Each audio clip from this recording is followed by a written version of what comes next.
ಅತಿ ಶ್ರೇಷ್ಠವಾದಂತ ಸೇವೆ ಮಾಡಿರುವಂತ ಸೇವಕನ ಏನಂತ ಹೇಳ್ತಾರೆ ಗೊತ್ತದನ? ನಮ್ಮ ಭಾರತ ದೇಶದಲ್ಲಿ ಅದ್ಭುತವಾದಂತ ಸೇವೆ ಮಾಡಿರುವಂತ ಸೇವಕ ಏನಂತ ಹೇಳ್ತಾರೆ ಗೊತ್ತದನ?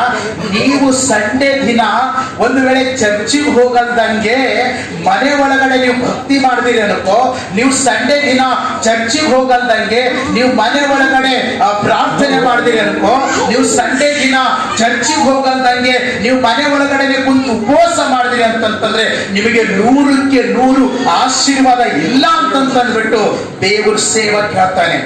ಒಂದ್ ವೇಳೆ ಅದು ಗುರುಪಿನ ಹಾಕಿದೀನಿ, ತೆಲುಗು ಅಲ್ಲಿ ಅದ, ನೀವು ನೋಡ್ಬೋದು, ನೀವು ಕೇಳಿಸ್ಕೊಳ್ಬಹುದು.